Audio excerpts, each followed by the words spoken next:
enlace metálico se da entre dos átomos que tienden a ceder electrones, es decir, átomos de metales.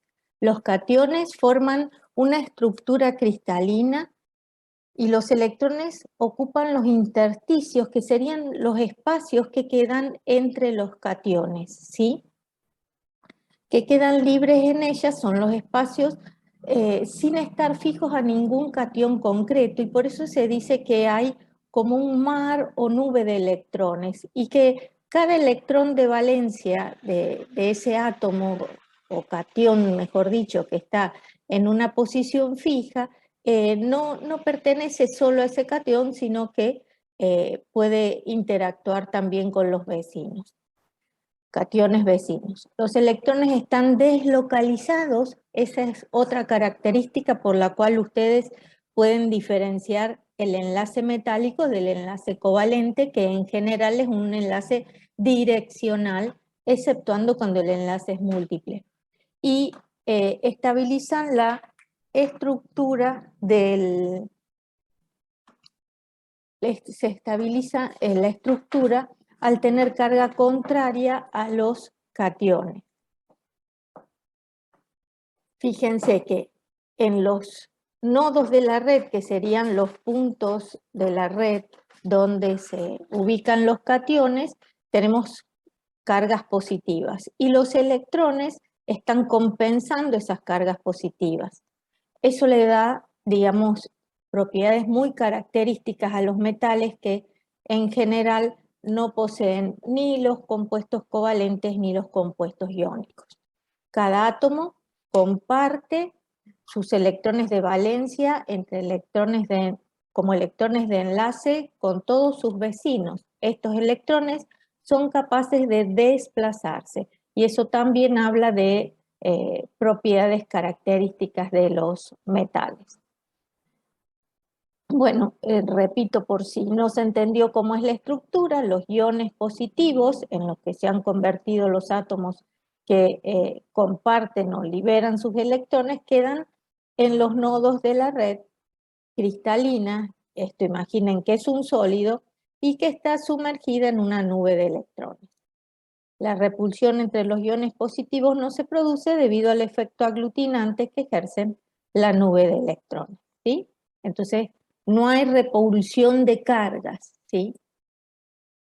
El enlace metálico, en su mayoría los enlaces forman estructuras sólidas, cristalinas, en las que los átomos están dispuestos en forma de esferas empaquetadas de forma compacta. Esto lo vamos a ver en la parte del estado sólido, sobre todo, pero para que tengan una idea, cuando uno habla de estructuras cristalinas, ya sea de los metales o de los compuestos iónicos o de las redes covalentes, ¿sí? Las más sencillas que podemos encontrar son las cúbicas, que es la que analizamos nosotros, y también hay otras redes más como la hexagonal, y en total son 14 tipos de redes cristalinas, pero nosotros vamos a trabajar sobre las más sencillas. Como ejemplos acá de redes está la cúbica centrada en el cuerpo, donde encontramos al sodio, al vanadio y al bario, que es una red de empaquetamiento no tan compacto comparado con la cúbica centrada en las caras y la hexagonal. En la cúbica centrada en las caras encontramos al aluminio, al cobre y al oro, y en la hexagonal magnesio, iridio y cadmio. Esto nada más a modo de ejemplo, para que ustedes ya vayan pensando que cuando hablamos de sólidos cristalinos es una disposición regular espacial de los átomos en el espacio. En este caso, átomos de metales. Las propiedades de las sustancias metálicas: los electrones están confinados al metal por efecto de a las atracciones electrostáticas hacia los cationes, y se encuentran distribuidos de modo uniforme por toda la estructura. Tienen puntos de fusión y ebullición variado, aunque suelen ser altos. Son solubles en estado fundido en otros metales formando aleaciones, ¿sí? Entonces, en general, un metal con otro metal puede formar una solución sólida, que sería una aleación, y si no, cuando nosotros queremos disolver un metal, por lo general, tenemos que utilizar un ácido para hacer la extracción de ese metal, ¿sí? Son muy buenos conductores en el estado sólido y esto en general los diferencia de los otros tipos de compuestos, ya sean los compuestos iónicos, que se acuerdan que eran conductores solamente fundidos o en solución acuosa. ¿Por qué? Porque fundidos o en solución acuosa permiten que los iones que constituyen la estructura puedan moverse y de esa forma conducir.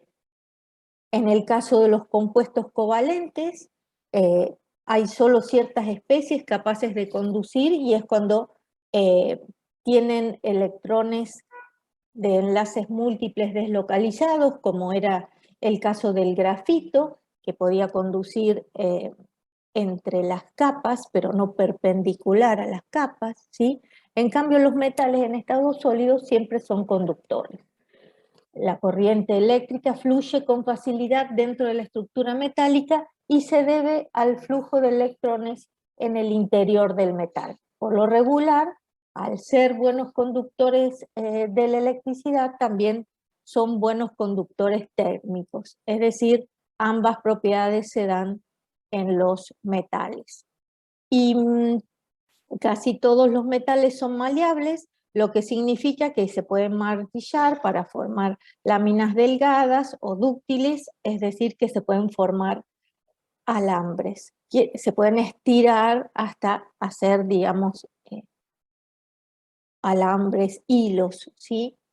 Es decir, que no son frágiles. ¿Por qué? Porque aunque se desplacen los cationes, nunca se repelen entre ellos porque entre medio tienen los electrones que los mantienen unidos. Y ahí es la característica que los hace dúctiles y maleables.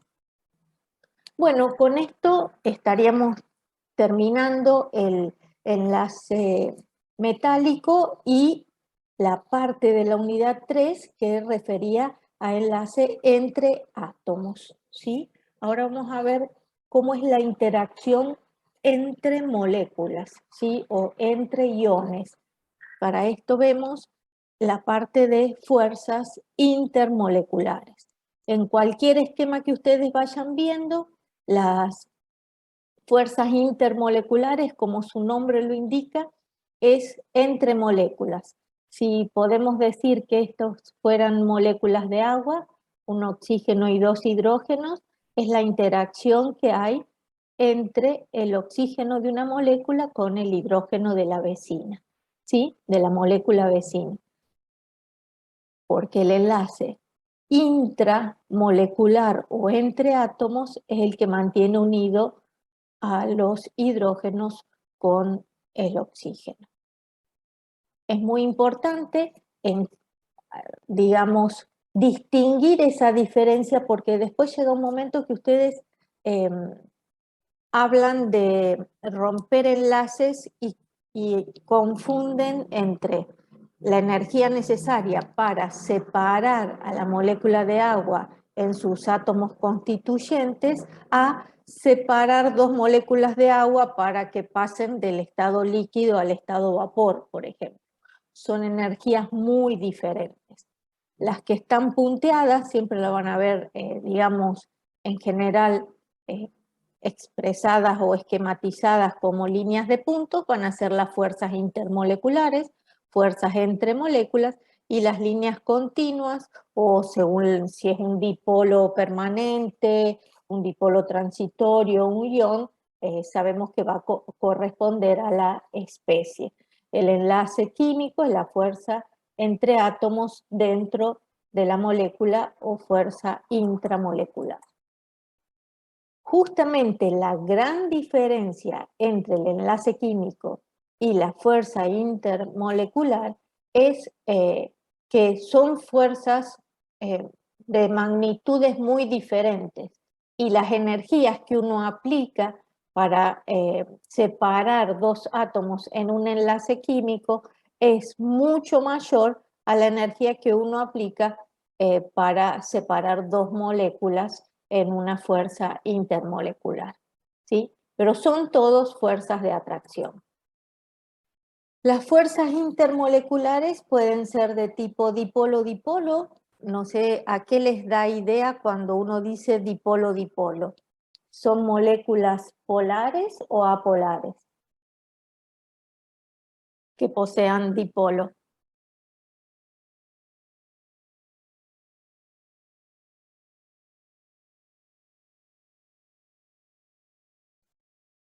Son moléculas polares, exactamente.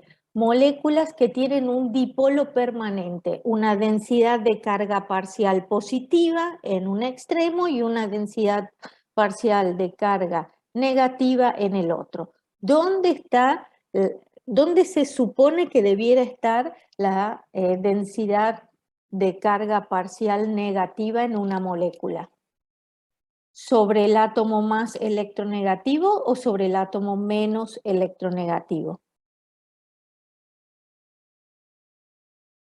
Sobre el átomo más electronegativo, exactamente. Y la densidad de carga parcial positiva sobre el átomo menos electronegativo, que en definitiva es el que atrae con menos fuerza al par de enlace. Y cuando decimos dipolo-dipolo nos estamos refiriendo a dipolos permanentes, que surgen cuando la molécula es polar. Puente hidrógeno, que es una clase especial de dipolo-dipolo. Ion dipolo, que empezamos a ver en la interacción entre especies iónicas, ¿sí? Que pueden venir de compuestos iónicos, como serían cationes y aniones, con un dipolo permanente, es decir, una molécula polar. Ion dipolo inducido, que sería una carga, una especie con carga positiva o negativa que genera un dipolo, que induce un dipolo en una molécula que no es polar, por eso se llama dipolo inducido o dipolo transitorio, ¿sí? Dipolo inducido porque es justamente una molécula polar con un dipolo permanente que se acerque a una molécula apolar, puede generar un dipolo transitorio, y las fuerzas de dispersión, que son las fuerzas intermoleculares más débiles que se dan entre moléculas apolares, también denominadas fuerzas de Landon, ¿sí? Las clasificaciones a veces pueden variar según la bibliografía, pero en general la idea es que ustedes aprendan a distinguir cómo interaccionan entre sí las diferentes especies químicas que ya conocen. Moléculas polares, moléculas apolares y iones, ¿sí? Esas son, digamos, dentro de haber estado analizando el enlace químico, los tipos de especies químicas que ustedes eh, saben distinguir y por eso pueden eh, razonar cuál sería la interacción o la fuerza intermolecular que se dé entre ellas, ya sea por separado o combinados, que con todos estos nombres lo que se ve es que justamente es una combinación. Bueno, como les venía diciendo, las fuerzas intramoleculares que mantienen unidas los átomos son mucho mayores que las intermoleculares, ¿sí? Y la importancia de estudiar las fuerzas intermoleculares es porque, amén de el enlace químico, las fuerzas intermoleculares le dan varias propiedades a las sustancias, a la materia, y que evaluamos macroscópicamente, como puede ser el estado de agregación, sólido, líquido o gas, el punto de ebullición, que sería la temperatura a la cual se pasa a la sustancia de la fase líquida a la fase vapor a la presión de una atmósfera, el punto de fusión, que sería el cambio de fase entre sólido y líquido a la presión de una atmósfera y a una determinada temperatura, y estos cambios de fase vienen acompañados de variaciones de energía. La variación de energía para la vaporización, la variación de energía para la fusión, la variación de energía para la sublimación, que sería el paso de sólido a gas, ¿sí?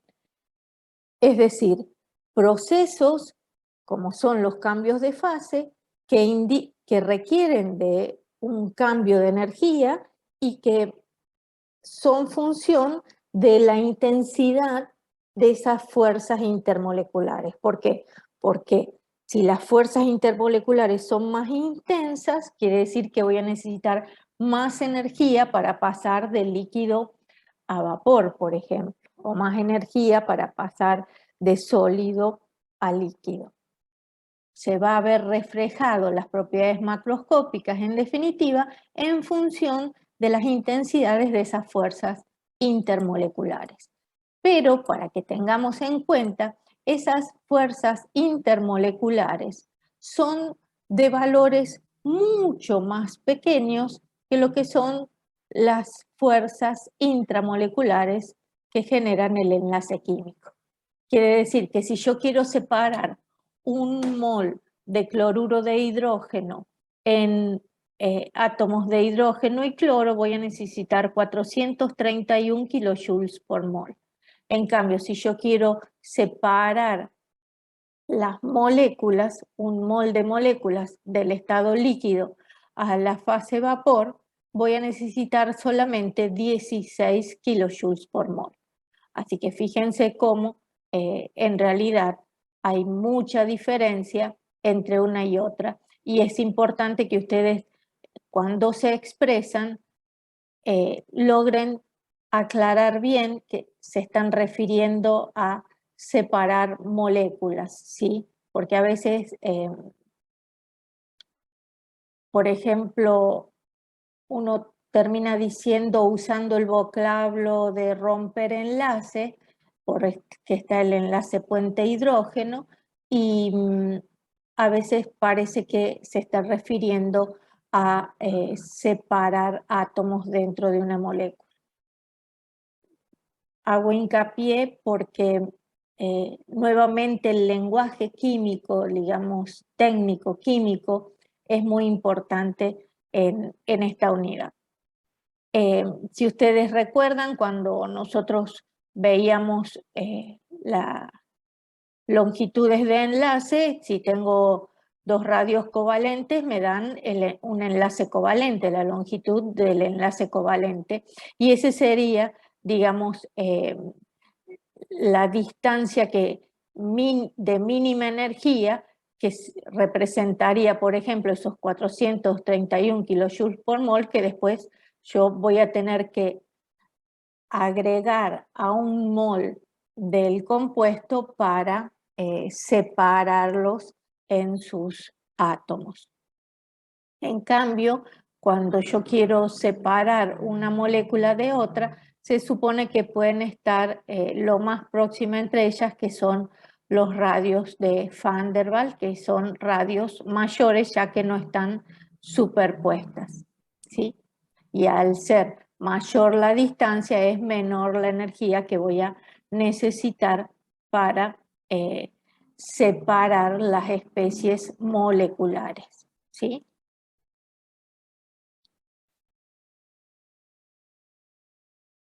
Vayamos a la interacción ion-ion, que en realidad no es una fuerza intermolecular, pero la queremos aclarar porque como después vemos la interacción de los iones con otros tipos de especies, como son moléculas polares y apolares, es que,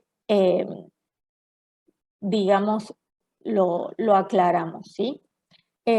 No es una fuerza intermolecular, ya que no forma moléculas. ¿Se acuerdan que los iones, cuando se enlazan entre sí formando un compuesto como puede ser el fluoruro de litio, qué es lo que genera?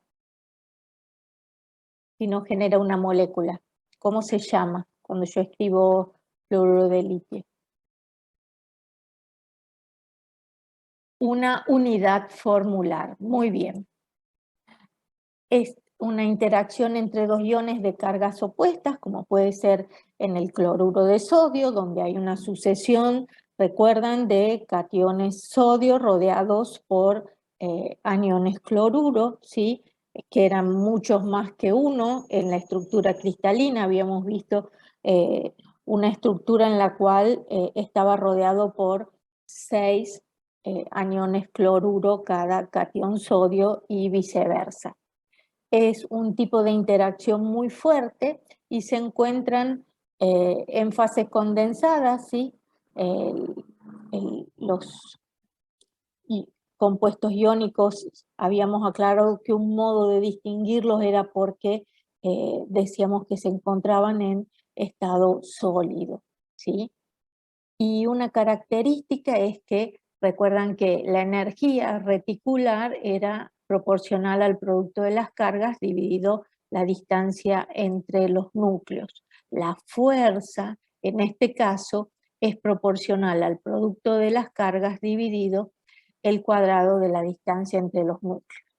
Para esto, si queremos analizar, volvemos a ver que la fuerza es directamente proporcional al producto de las cargas de los iones que lo forman, entonces significa que a mayor carga de los iones, mayor fuerza de atracción entre ellos, y a mayor distancia entre los núcleos de los iones, que es función de los radios, ¿sí? Iónicos, va a ser menor la fuerza que los mantiene unidos porque son inversamente proporcionales. Por eso fíjense, en este caso, el análisis que se hace entre las fuerzas ion-ion sería que el fluoruro de sodio, que tiene un producto de las cargas igual a 1, dividido la distancia entre el catión sodio y el anión fluoruro. En este caso son el anión fluoruro y el catión sodio son especies de menor tamaño, pero lo que se ve a simple vista que va aumentando es el valor de las cargas. Si reemplazo al sodio por el calcio, el producto de las cargas me da igual a 2, y si reemplazo al flúor al anión fluoruro por el anión óxido, para formar el óxido de calcio, el producto de las cargas pasa a ser 4. Por eso la fuerza es mayor o va aumentando en este sentido. Analizando entonces los tipos de interacciones y para que vean cómo podemos considerar a la interacción ion-ion más como un enlace químico que una fuerza intermolecular, es por el orden del valor numérico de la energía necesaria para separar las especies iónicas. En cambio, si tenemos en cuenta ion dipolo, dipolo-dipolo, puente hidrógeno, dipolo-dipolo inducido y fuerzas de dispersión o Landon, son del orden de entre los 20, 15 y menor a 2 kilojoules por mol, son valores de energía mucho más pequeños. Los valores también se pueden ir variando según la bibliografía, porque en realidad tienen que ver con el compuesto químico que estemos analizando o los compuestos químicos que estemos analizando, pero ion dipolo y puente hidrógeno son los más intensos, son las fuerzas intermoleculares más intensas, seguidas después por la dipolo-dipolo, dipolo inducido y fuerzas de dispersión o Landon.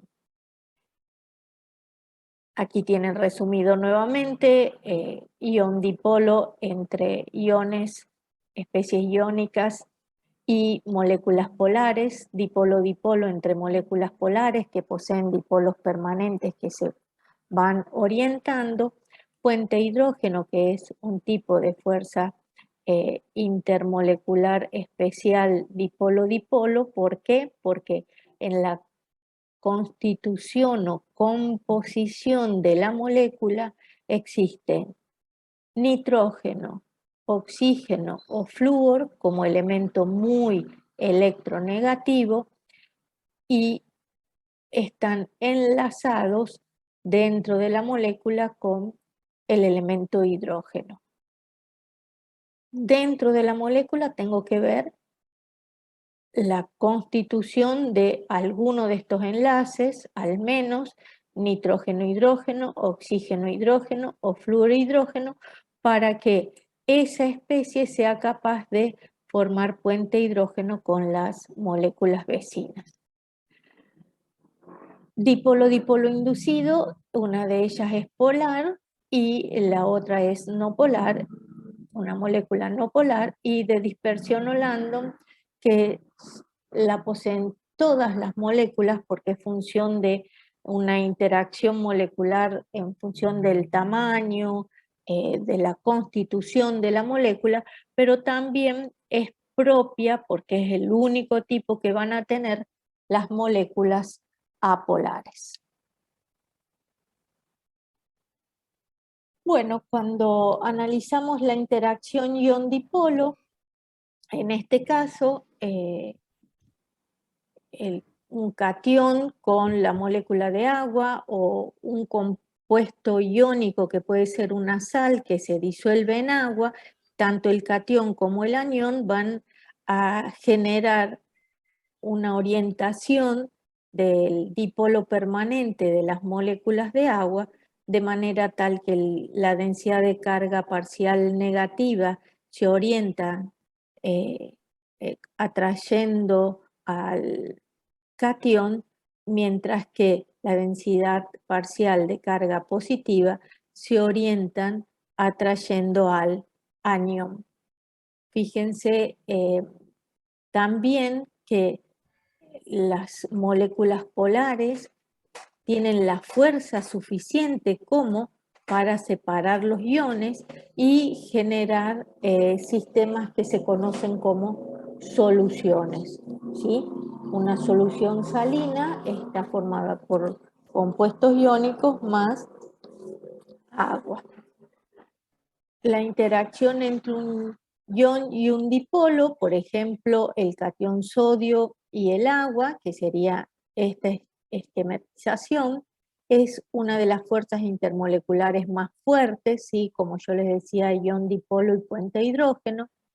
La fuerza nuevamente es proporcional a la carga del ion e inversamente proporcional a la distancia, que tiene que ver con el tamaño del ion. Quiere decir que la atracción es más fuerte entre iones pequeños y cargas elevadas.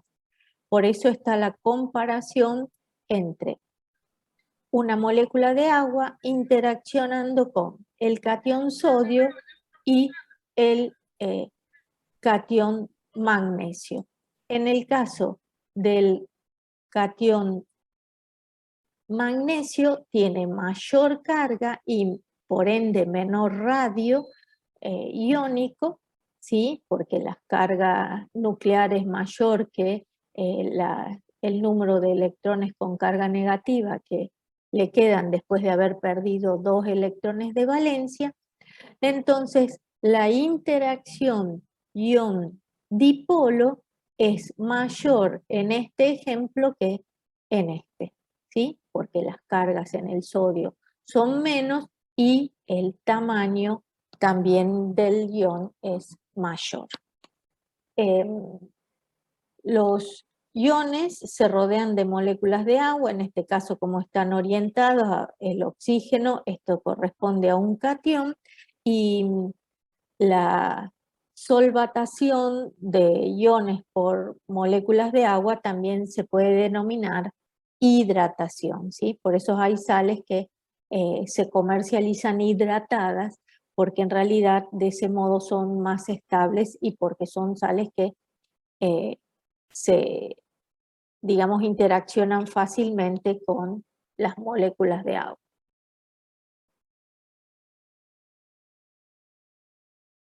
La interacción, acá me pregunta Juliana si siempre los iones se rodean de moléculas de agua o puede ser otro elemento. Puede ser cualquier otra sustancia que sea un solvente polar, como puede ser amoníaco, ¿sí? Tiene que ser un solvente polar, ¿sí? No necesariamente agua. Lo que pasa es que el agua muchas veces se utiliza como solvente porque es la sustancia más económica, ¿sí? El resto es como que o hay que producirlos o no se encuentran de manera tan abundante. Pero siempre que sea un compuesto polar, va a poder separar a los iones, ¿sí? Bueno, yendo a la fuerza dipolo-dipolo, existen, como dijimos, entre moléculas polares, ¿sí? La interacción dipolo-dipolo disminuye con el aumento de la distancia, es decir, si están más alejadas las moléculas unas de otras, la interacción va a ser más débil, ¿sí? Por eso en un líquido la interacción es menor que en un sólido. Se supone que las moléculas están más alejadas unas de otras. Y los dipolos tienden a orientarse entre sí. Hay una fuerza de atracción entre los dipolos permanentes, en este ejemplo del cloruro de metilo, ¿sí? Fíjense que el átomo de cloro es el átomo más electronegativo. El carbono es más electronegativo que los hidrógenos. Entonces, componiendo los momentos dipolares, vectores que confluyen de los hidrógenos al carbono y luego también hay un dipolo del carbono al cloro, siendo el cloro más electronegativo, componiendo esas cuatro fuerzas, me da un dipolo permanente, es decir, un momento dipolar distinto de cero. Esta molécula es polar y se puede simbolizar la atracción de cómo se orientan las moléculas a través de un dipolo más sencillo, ¿sí? Donde la densidad de carga parcial negativa, por supuesto, estará sobre el cloro y la densidad parcial de carga positiva estará sobre los átomos de hidrógeno, ¿sí? Nada más que se esquematiza de este modo para que sea más sencillo. En cuanto a las especies líquidas y sólidas, dicen los líquidos, las moléculas están en libertad de moverse, ¿sí? No solo desplazarse una capa sobre otra, sino también orientarse, digamos, rotar, y en esa rotación se pueden repeler o se pueden atraer, ¿sí? Pueden rotar las moléculas, y, y esto hace que tengan mayor libertad y sea más común encontrar fuerzas de atracción y repulsión en un líquido polar, ¿sí? Es decir, fuerzas atractivas y repulsivas, atractivas, ¿sí? Y en este caso, repulsivas. En cambio, en los sólidos predominan las fuerzas atractivas porque el espacio intermolecular es mucho menor y la especie se encuentra mucho más ordenada. En este caso, las moléculas polares tienen eh, ubicaciones fijas y tienen menor movimiento, no se trasladan, sino que a lo sumo pueden vibrar, ¿sí? Y orientan de manera tal sus dipolos de generar fuerzas de atracción mucho más que de repulsión, ¿sí?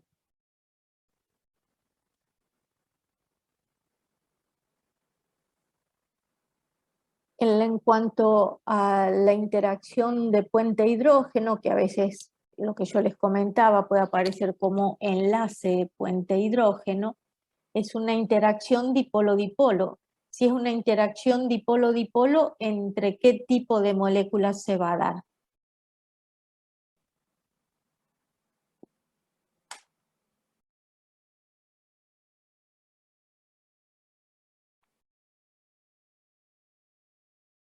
Si el enlace puente-hidrógeno o la interacción puente-hidrógeno es una interacción especial de tipo dipolo-dipolo, ¿entre qué moléculas se va a dar? Entre moléculas polares. Muy bien. ¿Y qué van a tener de especial esas moléculas polares?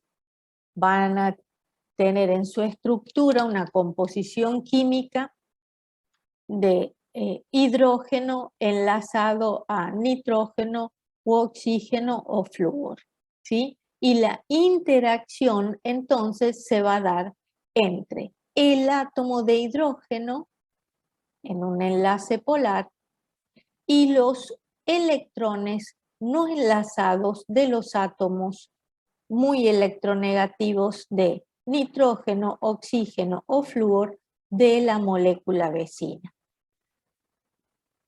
Por ejemplo, en este caso, el oxígeno de la molécula de agua, si recuerdan, tiene dos pares de electrones no compartidos. El amoníaco, acá tendría que haberlo puesto, tiene un par de electrones no compartidos, el nitrógeno, ¿sí? Y eso es lo que se atrae con el hidrógeno de la molécula vecina. Y en el caso del flúor, ¿cuántos pares de electrones no compartidos posee?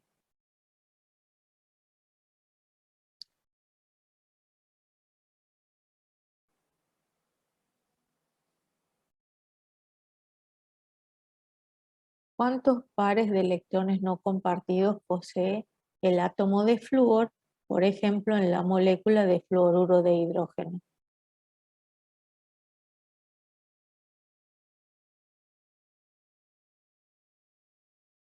¿A qué grupo pertenece? ¿A qué grupo pertenece el flúor?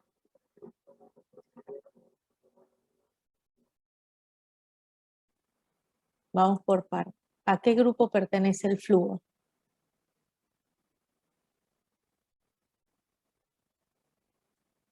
Al grupo 7A o 17. Muy bien. Entonces significa que tiene 7 electrones de valencia. Si forma un enlace covalente simple con un átomo de hidrógeno, se combina un electrón del flúor con el único electrón del hidrógeno para formar un par de enlace y le quedan de los 7, 6 electrones de valencia que forman 3 pares de electrones no compartidos. ¿Están de acuerdo? Esos 3 pares de electrones no compartidos son los que pueden atraer al hidrógeno de la molécula vecina. Muy bien.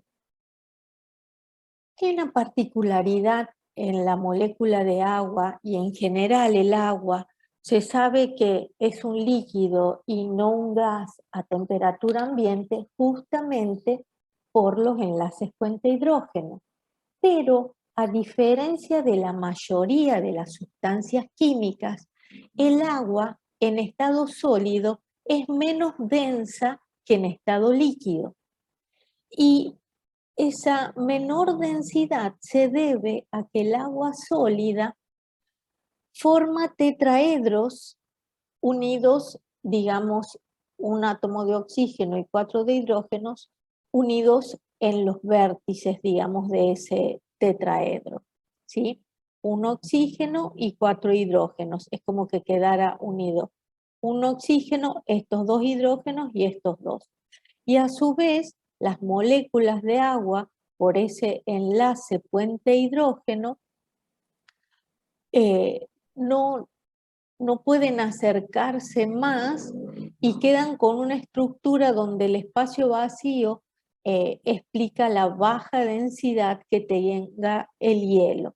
En realidad hay muchas estructuras cristalinas que puede adoptar el agua en estado sólido, es decir, el hielo, que muchas veces se observan en lo que son los copos de la nieve, ¿sí?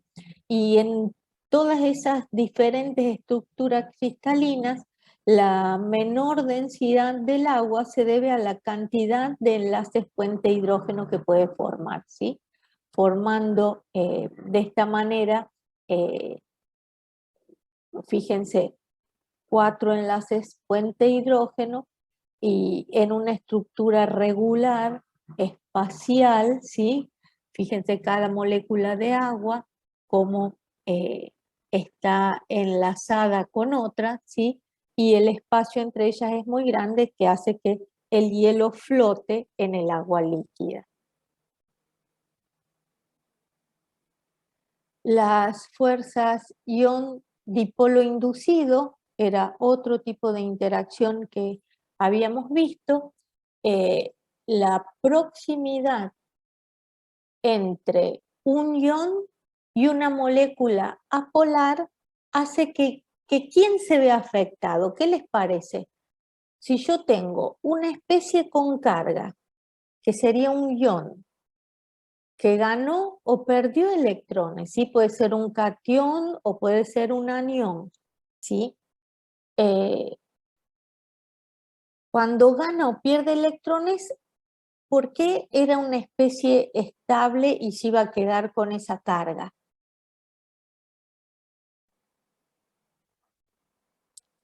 Un catión o un anión, ¿por qué se genera? ¿Por qué el catión pierde electrones y el anión gana electrones?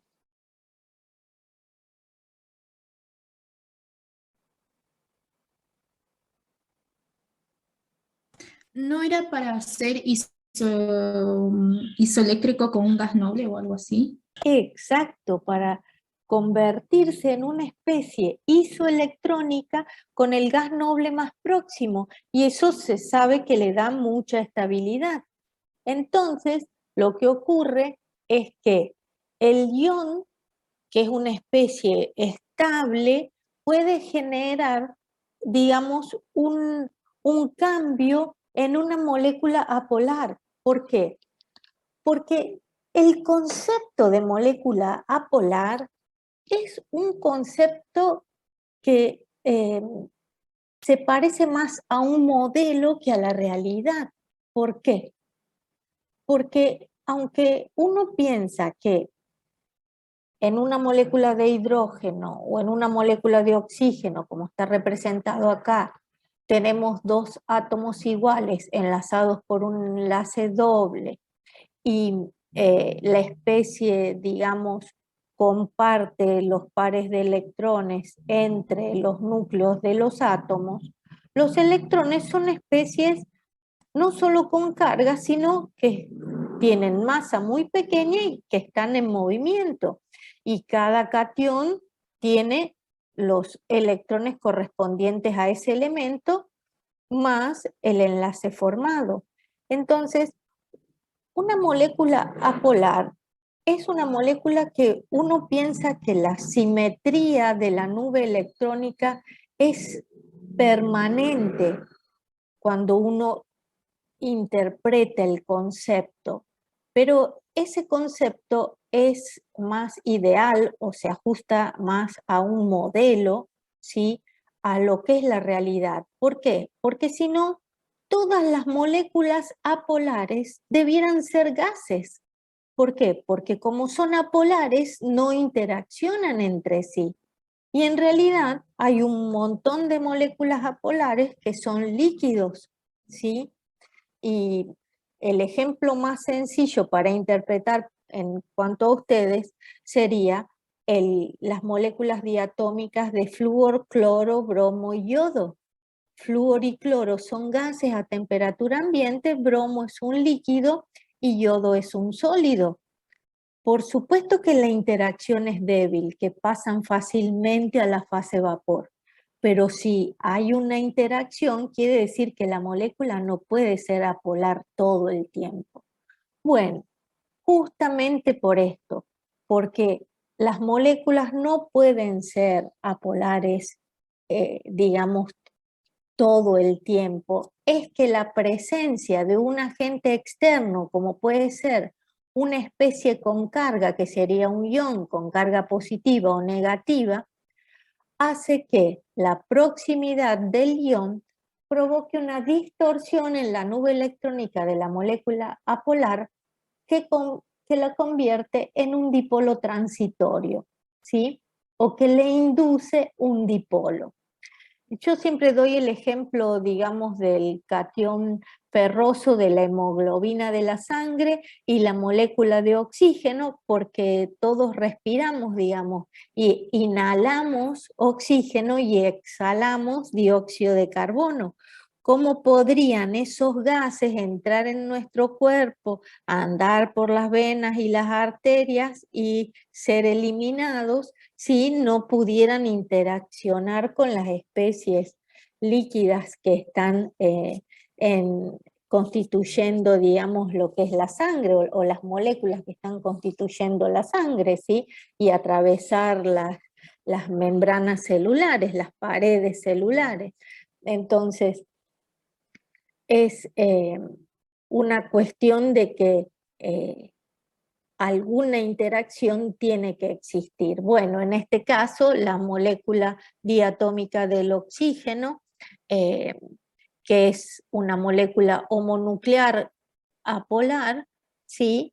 Ante la presencia de una especie con carga positiva, genera un desplazamiento en la nube electrónica que considerábamos simétrica, y los electrones se desplazan hacia la carga positiva del ion. Entonces se genera una carga parcial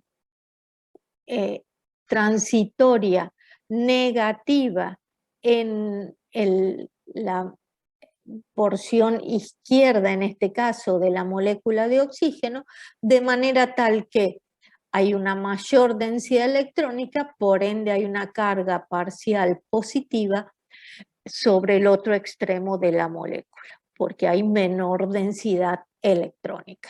Y esto es lo que se conoce como un dipolo inducido, ¿sí? La interacción entre el ion ferroso de la hemoglobina y la molécula de oxígeno, que es apolar, esa interacción es la que permite la unión reversible del oxígeno en la hemoglobina y el transporte del oxígeno desde los pulmones hacia los tejidos, ¿sí?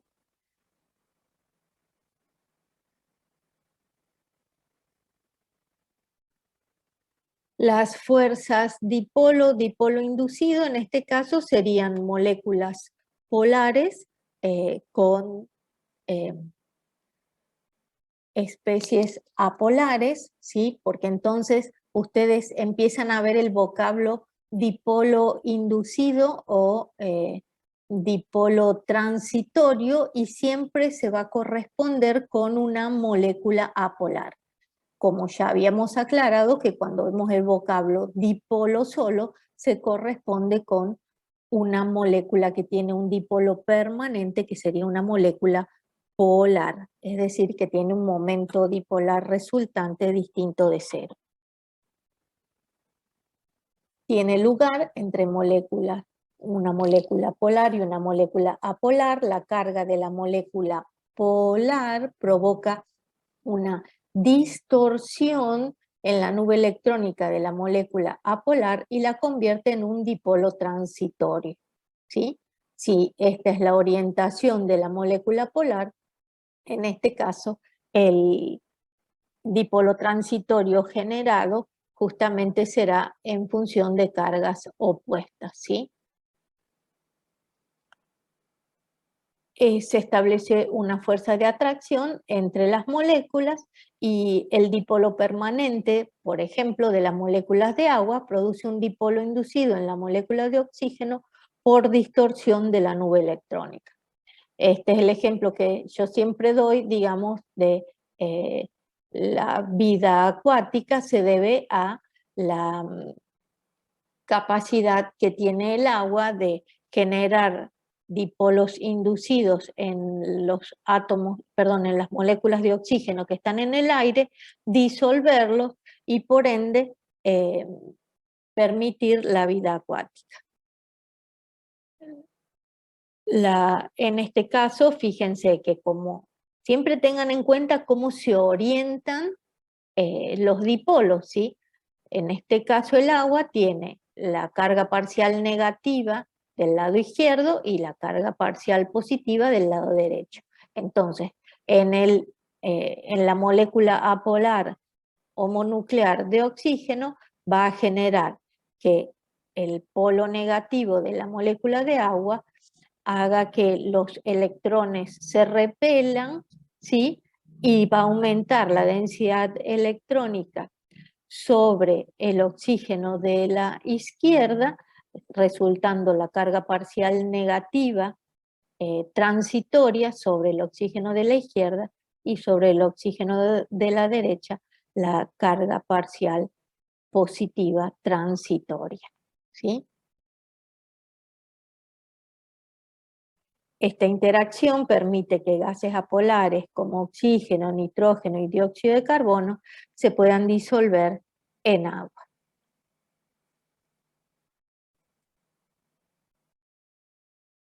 Y las fuerzas de dispersión o Landon, ¿sí?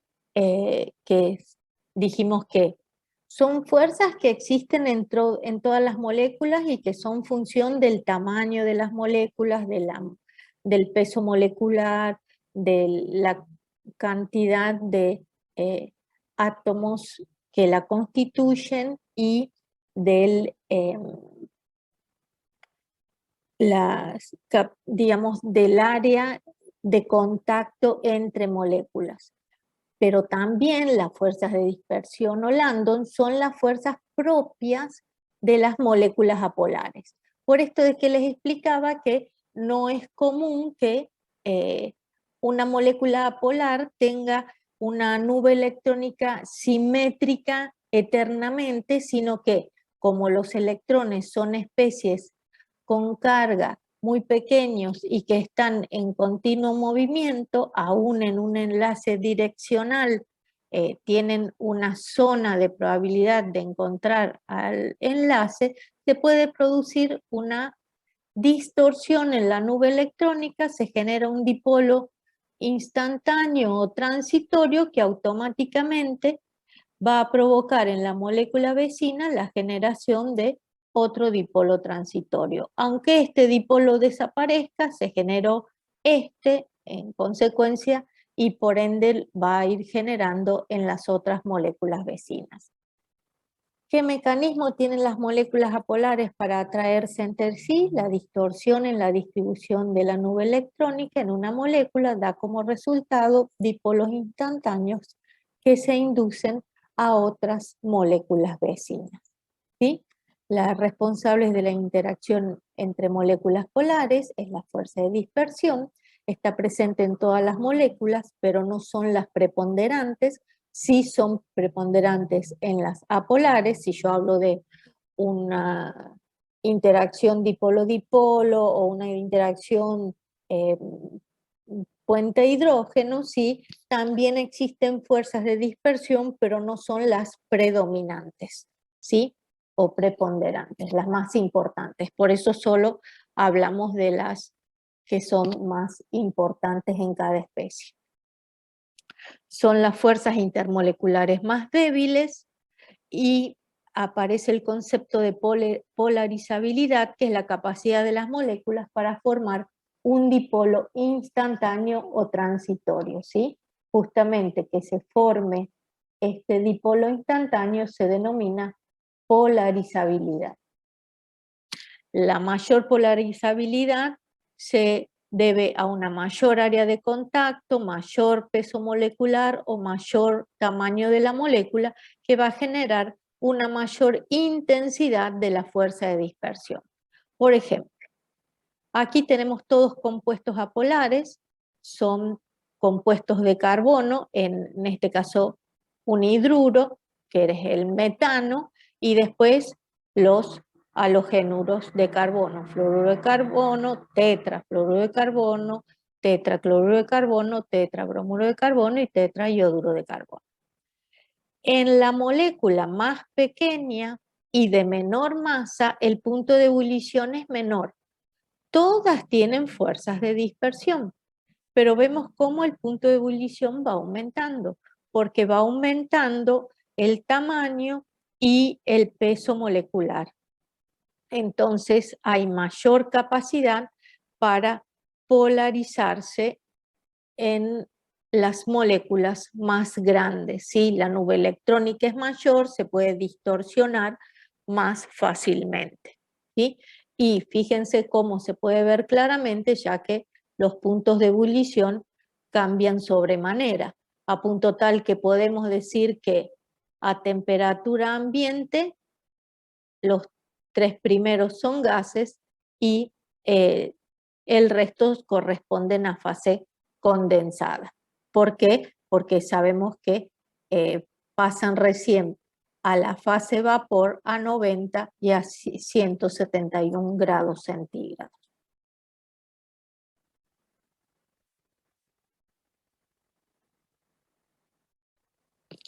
Siguiendo el análisis de la polarizabilidad de las moléculas, como la facilidad con que la distribución electrónica o nube en un átomo o molécula puede ser distorsionada, entonces cuanto más grande se va a distorsionar más fácil, ¿sí? Aquí vemos más átomos, mayor tamaño de molécula, mayor peso molecular, ¿sí? Y entonces la nube electrónica es más grande y se puede en algún momento haber más electrones en una zona que en otra y formar lo que se conoce como dipolo transitorio.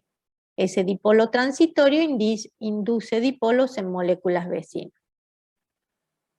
Empieza desde el metano, el etano y el hexano, ¿sí? Son todos hidrocarburos. Este es el más sencillo con un solo átomo de carbono, 2 átomos de carbono, y aquí una cadena de 6 átomos de carbono, ¿sí?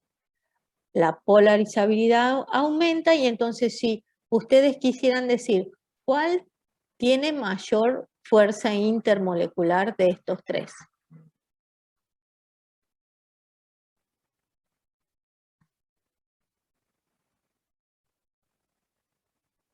Primero, los tres se consideran moléculas apolares, entonces las fuerzas intermoleculares son fuerzas de dispersión o Landon. Son tres sustancias diferentes. Al ser tres sustancias diferentes, se supone que van a tener propiedades diferentes. Las que tengan mayor intensidad de sus fuerzas intermoleculares, que serían fuerzas de dispersión, será la que tiene mayor peso molecular, ¿sí? Entonces, ¿cuál tendría mayor punto de ebullición? También la que posee mayor intensidad de fuerza molecular. ¿Por qué es eso? ¿Cómo interpretan, digamos, el punto de ebullición para decir que a mayor temperatura de ebullición, mayor fuerza intermolecular?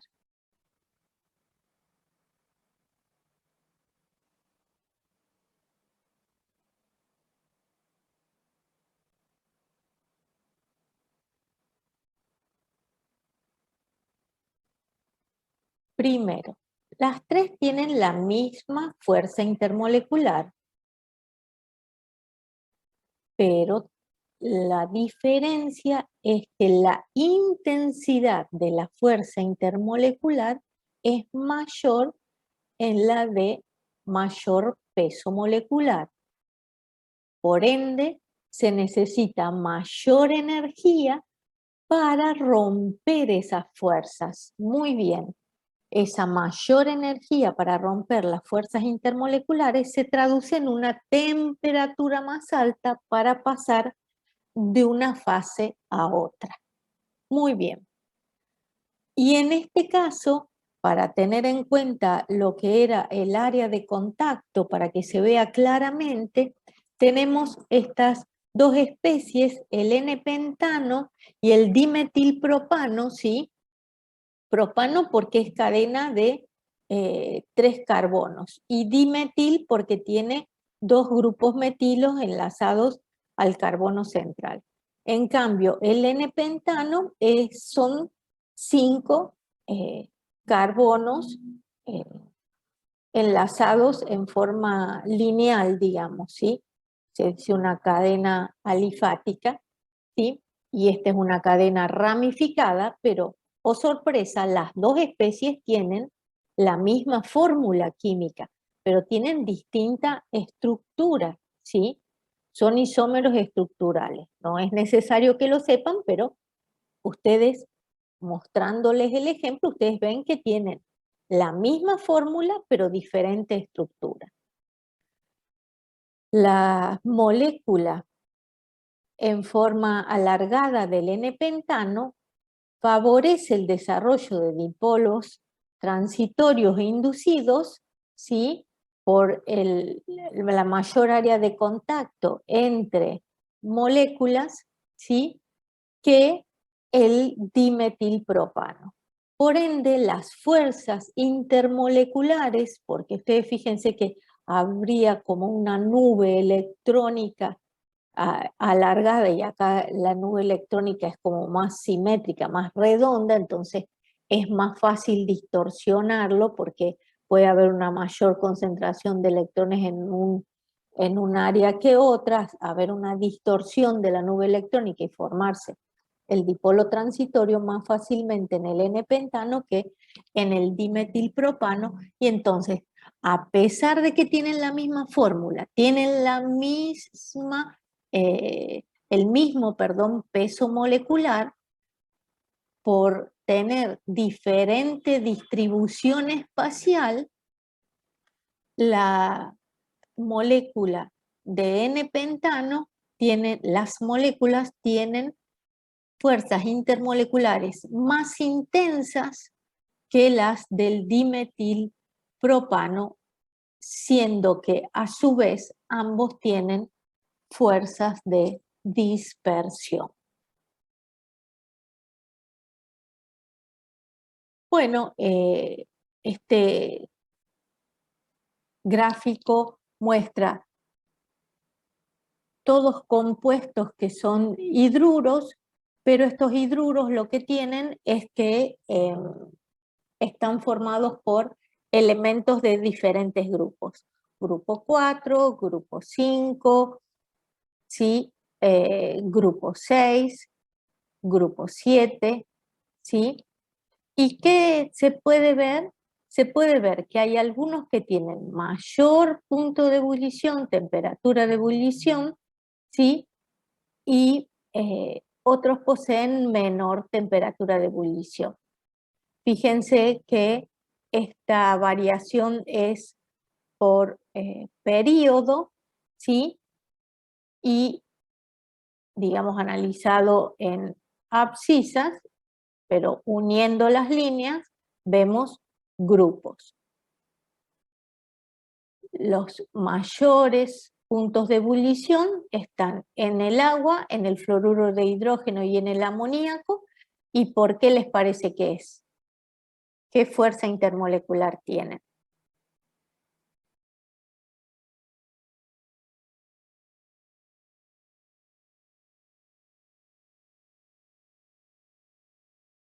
Puente hidrógeno, exacto. Enlace puente hidrógeno, fuerza intermolecular puente hidrógeno, que es de las más intensas, ¿sí? Luego, ¿qué fuerza intermolecular tienen, por ejemplo, el resto de los hidruros de los compuestos que pertenecen al mismo grupo? ¿Qué les parece? Todos estos. Piensen en cualquier molécula, la más sencilla me parece para ustedes analizar sería el cloruro de hidrógeno, ¿sí? El cloruro de hidrógeno para ustedes es una molécula polar, apolar, es un ion. ¿Qué tipo de fuerza intermolecular tendría?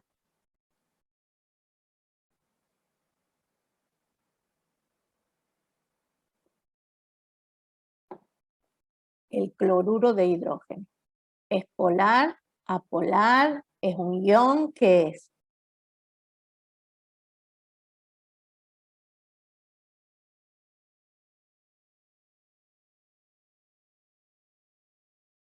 La molécula, analicen la molécula.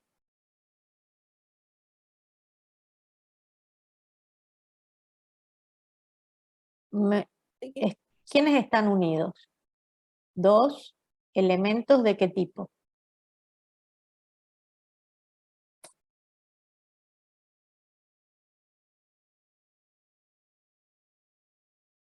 No metales, ¿están de acuerdo? Exacto, y al estar unidos dos no metales,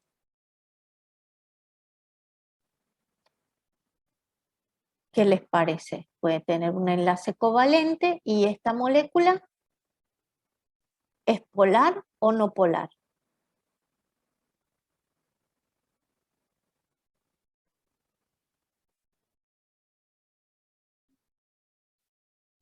Exacto, es una molécula polar. Entonces, las fuerzas de interacción, ¿cómo serán? ¿Cómo se llamarán? Si son moléculas polares, de las cuales estoy analizando el punto de ebullición. ¿Qué fuerza intermolecular? Dipolo-dipolo, exacto. Entonces, si yo les digo que todas estas son polares, ¿qué van a tener todas? ¿Qué tipo de interacción?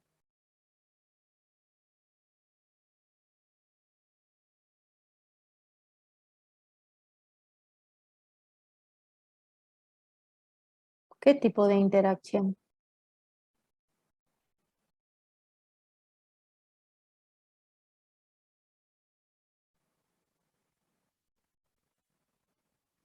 Si les digo que todas las moléculas son polares, desde la fosfina, pasando por el cloruro de hidrógeno y el sulfuro de hidrógeno, arsina, bromuro de hidrógeno, seleniuro de hidrógeno, teleniuro de hidrógeno, hidruro de antimonio, ¿sí? Ioduro de hidrógeno. Y yo les digo que todos estos son moléculas polares. ¿Qué fuerza intermolecular tendrán? ¿Puente hidrógeno? ¿Les parece igual que estas tres? ¿Puente hidrógeno?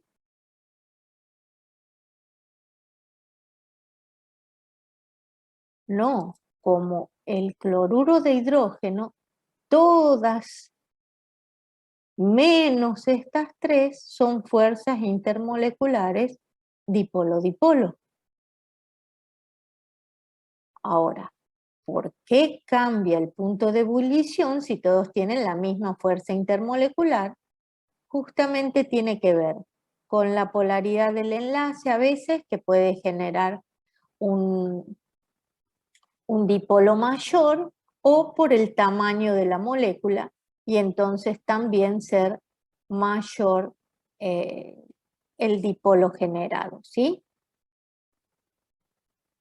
Pero ninguna de estas puede tener enlace puente hidrógeno porque no tienen en su estructura, a pesar de que tienen hidrógeno, oxígeno o flúor o nitrógeno. Eso es lo que pasa. Por eso ninguna de estas puede tener enlace puente hidrógeno, y sí tienen dipolo-dipolo porque son moléculas polares. Analizando los hidruros del grupo 4, ¿el metano es una molécula polar o apolar?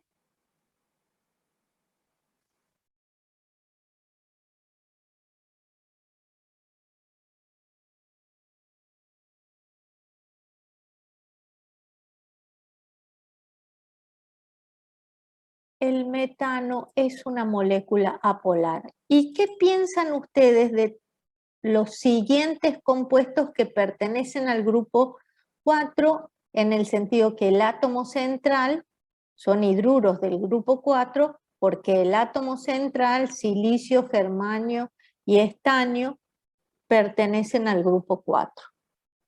¿Cómo van a ser esas moléculas?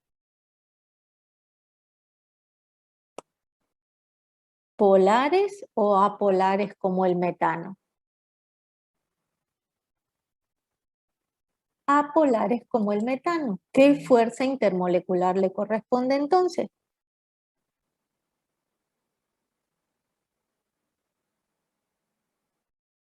Fuerzas de dispersión o Landon, donde se generan dipolos inducidos por la distorsión de la nube electrónica.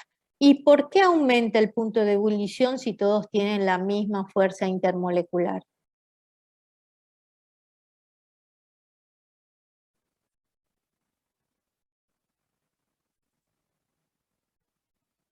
Aumenta el tamaño, aumenta el peso molecular, son más polarizables y entonces se generan más fácilmente dipolos transitorios, ¿sí?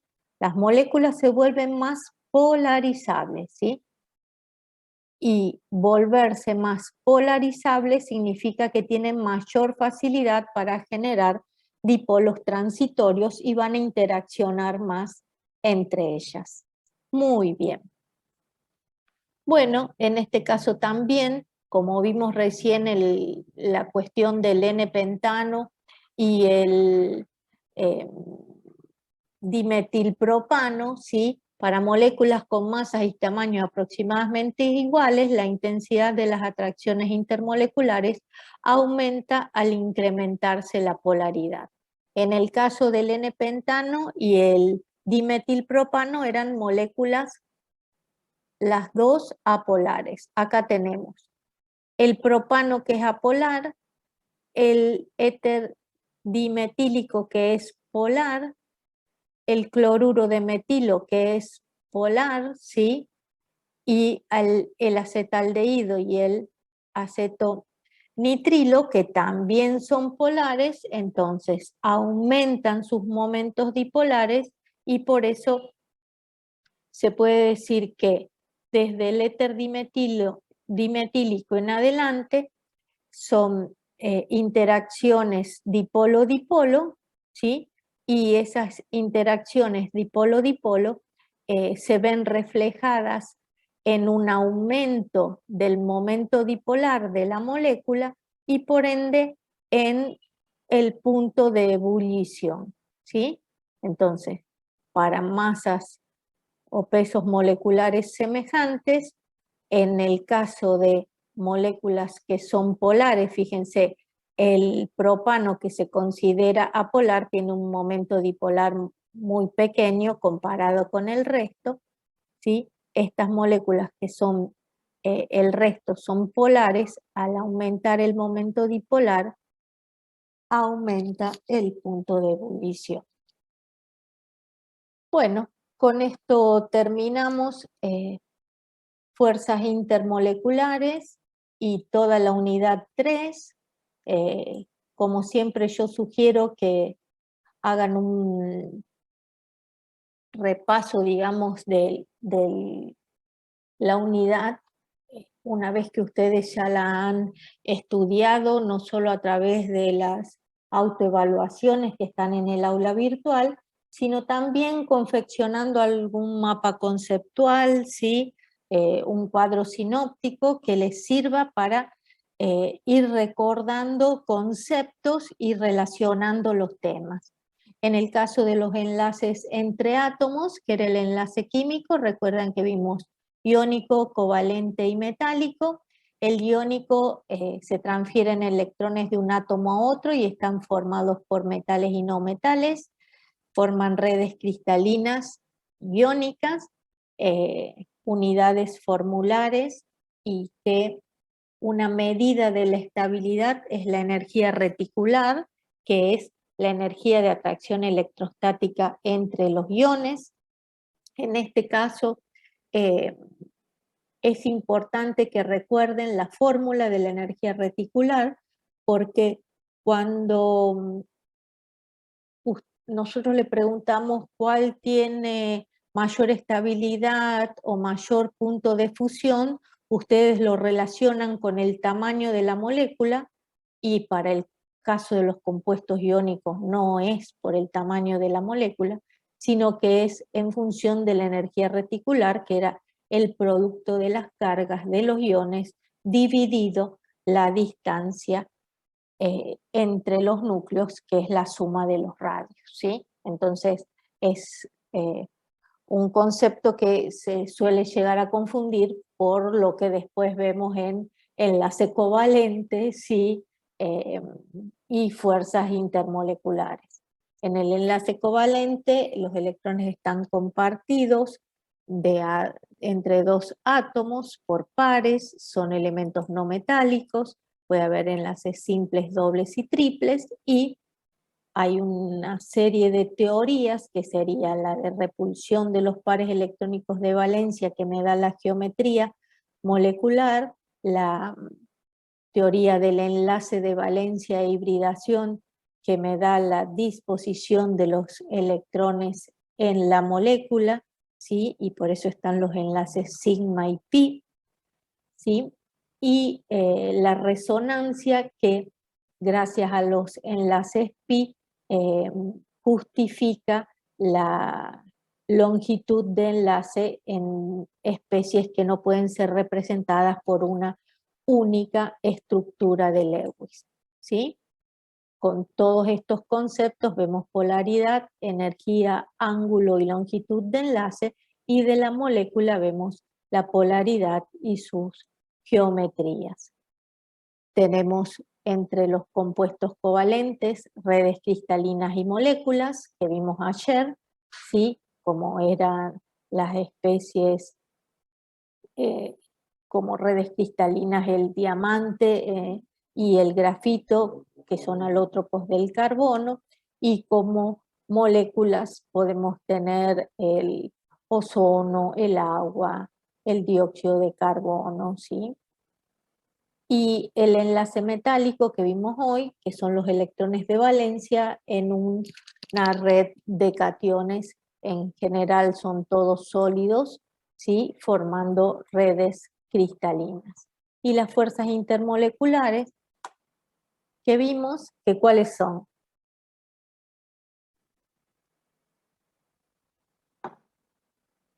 ¿Se acuerdan de alguna? Ion dipolo, Perfecto, dipolo, dipolo, perfecto. y puente hidrógeno, y no me acuerdo después. Está bien, No. muy bien. A ver si alguien ha... Puente hidrógeno, muy bien. ¿Alguna más que no haya dicho su compañera?